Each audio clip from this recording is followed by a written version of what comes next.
A short time ago, the United States military began major combat operations in Iran. The No New Wars president announcing a new war. And let's see why he's doing this. Our objective is to defend the American people by eliminating imminent threats from the Iranian regime, a vicious group of very hard, terrible people. Its menacing activities directly endanger the United States, our troops, our bases overseas, and our allies throughout the world. For 47 years, the Iranian regime has chanted death to America and waged an unending campaign of bloodshed and mass murder, targeting the United States, our troops, and the innocent people in many, many countries. Well, we are learning more about the targets in this attack now, and it appears that nuclear sites were targeted, missile launching sites were targeted, and the Iranian leadership was targeted. The Ayatollah was targeted and may have been taken out. Israel is saying signs are indicating that they might have gotten them. If that happened, this is major. This changes everything, because you can't go and target the leadership, the leader of a sovereign nation, and not have that be a declaration of war. That act in itself is a declaration of war and would require congressional approval, of which Trump did not get for this operation. And as far as we know, there is no legal basis for this operation either, because he said that they obliterated Iran's nuclear program. That they obliterated the threat. That would be the threat. And they were in active negotiations with Iran, and then they did this. They were supposed to meet again this coming week, but Trump apparently couldn't wait, and he had to go strike. Trump continues on about all the attacks Iran has sponsored against U.S. service members and U.S. allies, much of which we know about. Iran is one of the largest state sponsors of terrorism. We know this. This is a given, but that doesn't mean this is the way we go about doing regime change. Trump wants to police the entire world. He himself even said he was the leader of the world. That's what he thinks. And it was Iran's proxy, Hamas, that launched the monstrous October 7th attacks on Israel, slaughtering more than 1,000 innocent people, including 46 Americans, while taking 12 of our citizens hostage. It was brutal, something like the world has never seen before.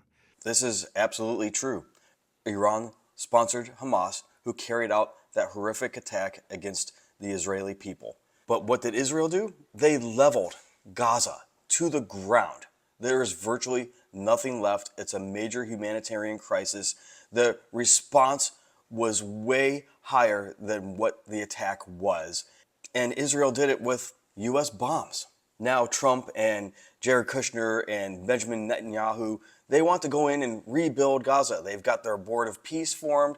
They're trying to rebuild it into a resort, like some sort of coastal resort. And you know what? There's one thing they can't have to complete their plan with Gaza, and that's in Iran that has maybe nuclear weapons. But what Trump is doing and what Israel is doing, they called it a preemptive strike on purpose, because that dances around the legality of what they're doing here.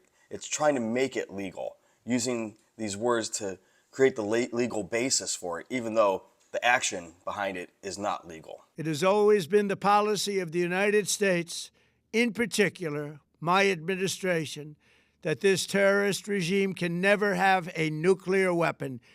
I'll say it again. They can never have a nuclear weapon.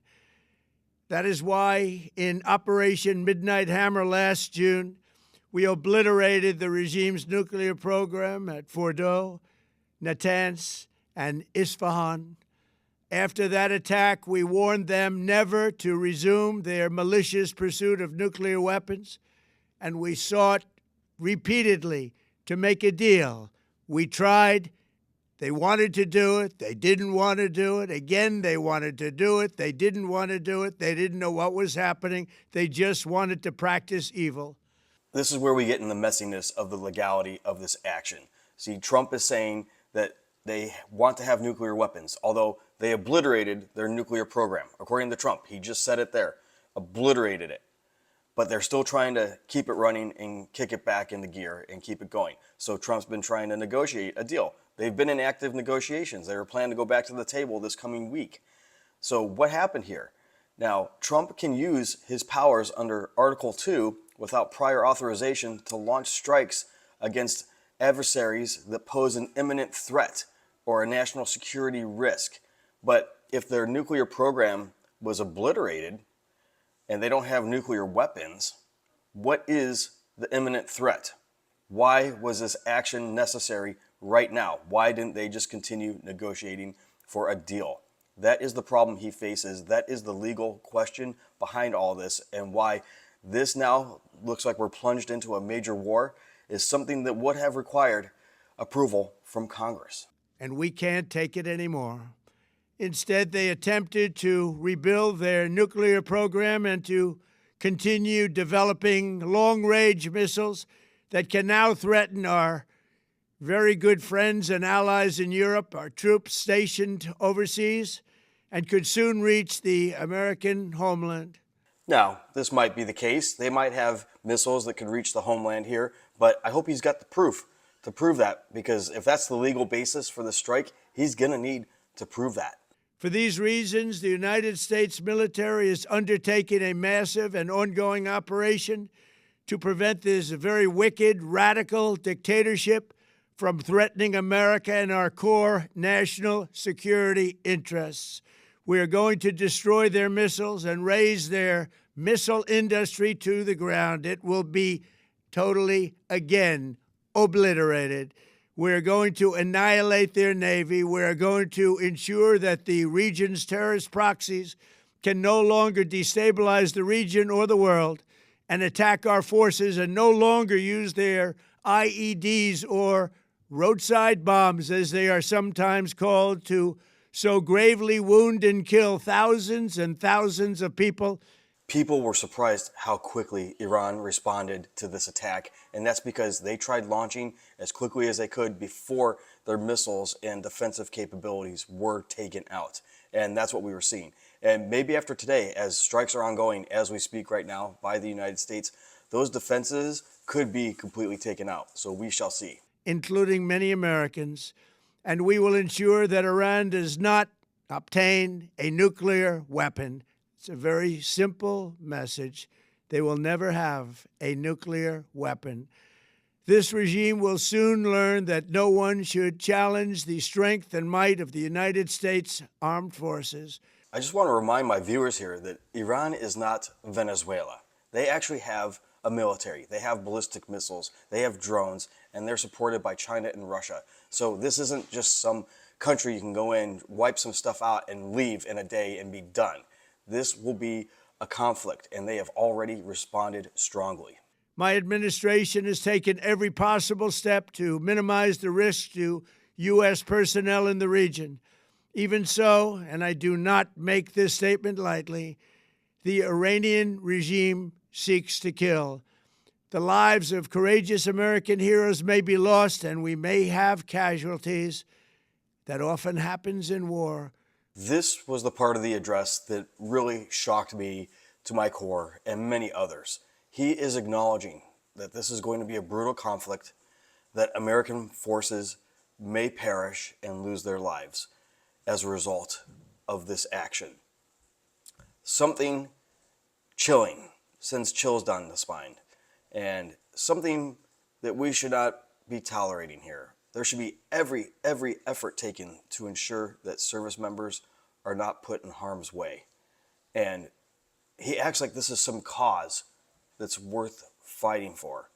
And I just don't believe the American people are truly behind that. But we're doing this not for now. We're doing this for the future, and it is a noble mission. We pray for every service member as they selflessly risk their lives to ensure that Americans and our children will never be threatened by a nuclear-armed Iran. We ask God to protect all of our heroes in harm's way, and we trust that, with his help, the men and women of the armed forces will prevail. We have the greatest in the world, and they will prevail. To the members of the Islamic Revolutionary Guard, the armed forces, and all of the police, I say tonight that you must lay down your weapons and have complete immunity, or, in the alternative, face certain death. So, lay down your arms. You will be treated fairly with total immunity, or you will face certain death. Here he is essentially asking the Iranian military to surrender, to stand down and give up, surrender to the United States, and you will be given immunity and treated fairly. Will they believe this? Can they believe it? I don't know. So far, we have not heard of any reports of any Iranian military members standing down and surrendering for this immunity that Trump offers them. So that's unlikely to happen at this point. Finally, to the great proud people of Iran, I say tonight that the hour of your freedom is at hand. Stay sheltered. Don't leave your home. It's very dangerous outside. Bombs will be dropping everywhere. When we are finished, take over your government. It will be yours to take. This will be probably your only chance for generations. For many years, you have asked for America's help, but you never got it. No president was willing to do what I am willing to do tonight. Now you have a president who is giving you what you want. So let's see how you respond. America is backing you with overwhelming strength and devastating force.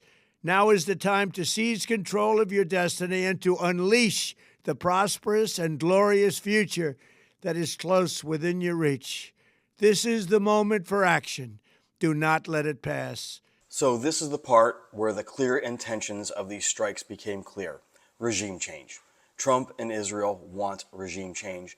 Now, if they can't take out the leadership on their own, and that would be incredibly hard to do with so many, they want the Iranian people to rise up and force the regime change. They will back them with military force if the people will rise up. The question is, will they do that? Is it too late? There is mixed feelings. There are a lot of Iranians supporting Trump and happy about that, dancing in the streets even. And then there are others that are rallying towards their leader and supporting the Iranian government. So it's divided. So we'll see if enough will rise up and try and force this change as Trump backs them. He said he was going to do this weeks ago, but he didn't have the military presence in the region to do it. Now that he does, will they rise up? This is the goal. It's not necessarily about keeping Iran from getting a nuclear weapon. That is part of it, but there was no imminent threat. This was about regime change. He says it here at the end.